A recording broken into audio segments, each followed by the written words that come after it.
मैं राजस्थान की रेत में बसी वो जगह हूं जहां सिर झुकाने से पहले लोग अपने दिल की आवाज सुनते हैं। मैं हूं गोगामेडी, जहां वीरता भी है, भक्ति भी है और चमत्कार भी। आज सुनिए मेरी कहानी, मेरी जुबानी। नमस्कार दोस्तों, कैसे हो आप सब? उम्मीद मस्त होंगे। मैं गोगामेडी हूं, मेरी पहचान सुनो। जी हाँ, मैं वही गोगामेडी हूं जहां विश्व प्रसिद्ध लोक देवता जाहिर वीर गोगा जी का मेला भरता है। मैं राजस्थान के हनुमानगढ़ जिले की नोहर तहसील में स्थित हूं। मेरे नाम से ही लोगों के मन में श्रद्धा का भाव जागता है। लाखों भक्त जन हर साल मेरे दर पर आते हैं, सिर्फ एक विश्वास लेकर कि गोगा जी उनकी मनोकामना पूरी करेंगे। मेरे आंगन में स्थित है गोगा जी का मंदिर, जिसे आप गोगा मठ भी कहते हैं। यह मंदिर सिर्फ एक भवन नहीं, बल्कि एक जीवित आस्था है। गोगा जी को सांपों के देवता, वीर योद्धा और गुरु गोरखनाथ के परम शिष्य के रूप में पूजा जाता है। माना जाता है कि सर्प दंश से पीड़ित व्यक्ति को मेरी गोद में लाया जाए तो गोगा जी की कृपा से विष उतर जाता है। दोस्तों, अगर वीडियो में कुछ गलत, कुछ मिस हो गया है तो आप मुझे कमेंट में जरूर बताएं। गोगा जी का जन्म विक्रम संवत 1003 में राजस्थान के चुरू जिले के ददारेवा गांव में हुआ। वे चौहान वंश के राजा जी के पुत्र और माता बाछल देवी की कोख से गुरु गोरखनाथ के वरदान से जन्मे थे। गोगा जी को गुग्गा वीर, जाहिर वीर, गोगा पीर, राजा मंडलिक, गोगा देव जैसे कई नामों से पुकारा जाता है। उनका जीवन धर्म, गौरक्षा, युद्ध नीति और मानव सेवा को समर्पित था। गोगा जी का अपने मौसेरे भाइयों अर्जन और सर्जन से विवाद हुआ।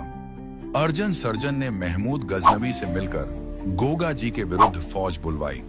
जब गायों को घेरा गया तो गोगा जी ने रण क्षेत्र में उतरकर गोरक्षा के लिए युद्ध किया। उनकी वीरता इतनी प्रखर थी कि महमूद गजनवी ने उन्हें जाहिर पीर कहा, जो प्रकट होकर युद्ध करते दिखते हैं। गोगा जी अपने 47 पुत्रों और 60 भतीजों के साथ वीरगति को प्राप्त हुए।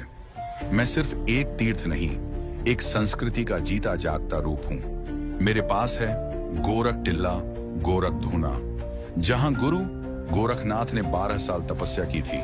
गोरखनाथ मठ, मां काली और हनुमान जी की भव्य मूर्तियां पार्क, जिसमें विभिन्न मूर्तियां और ऐतिहासिक छतरियां आपको इतिहास की झलक देती हैं। गोगा जी पैनोरमा स्मारक गोगा जी के जीवन को चित्रों और कलाकृति से जीवंत बनाता है।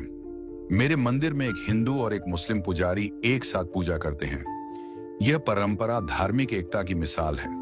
कहा जाता है 1996 से पहले सिर्फ एक माह पूजा होती थी, लेकिन अब 12 महीने दोनों समय पूजा, आरती, भजन और गुणगान होता है। यहाँ हिंदू, मुस्लिम, सिख, ईसाई सभी गोगा जी को नमन करते हैं। मेरे धाम में भेद नहीं है, सिर्फ श्रद्धा है। हर साल भाद्रपद माह के कृष्ण पक्ष की नवमी को मेरा सबसे बड़ा मेला भरता है, जिसे देखने राजस्थान, पंजाब, हरियाणा, उत्तराखंड, हिमाचल, यूपी और बिहार से लाखों श्रद्धालु आते हैं। यहाँ लगता है विशाल पशु मेला। खास तौर पर ऊंटों की खरीद फरोख्त होती है। मेले में धार्मिक वस्तुएं, खाने पीने की चीजें, खिलौने, झूले, भजन संध्या और अखाड़े की प्रतियोगिताएं भी होती हैं। भगत जनों के लिए व्यवस्था मेरे पास है। रेलवे स्टेशन दिल्ली और श्रीगंगानगर से सीधी ट्रेनें, पुलिस चौकी, अनेक धर्मशालाएं और होटल्स जैसे मां करणी होटल, राज होटल। सड़क मार्ग से भी आसान पहुंच। मेरी भूमि की जलवायु और बनावट चुरू जिले से मिलती जुलती है। सिद्धमुख नहर के जरिए सिंचाई होती है, जिससे यहाँ खेती संभव हो पाई है। यहाँ के लोग मेहनती, सीधे और श्रद्धालु हैं, जो हर यात्री को अपनापन देते हैं। मेरे भक्तों की परंपरा, मेरे भक्त हल जोतने से पहले गोगा राखड़ी बांधते हैं, जो एक राख की डोरी होती है, जिसे हल और हाली दोनों को पहनाया जाता है ताकि फसलें सुरक्षित रहें। गोगा जी का सिर और शरीर लोक कथाओं के अनुसार जहां युद्ध में गोगा जी का सिर गिरा, वह स्थान शीश मेड़ी कहलाया, और जहां शरीर गिरा, वह स्थल मैं हूं, गोगामेडी। कैसे पहुंचे? मैं स्थित हूं नौहर से 30 किलोमीटर और सादुलपुर चुरू से 80 किलोमीटर दूर। आप रेल, बस, टैक्सी से आसानी से यहां आ सकते हैं, और जब आएं तो बस श्रद्धा लेकर आएं।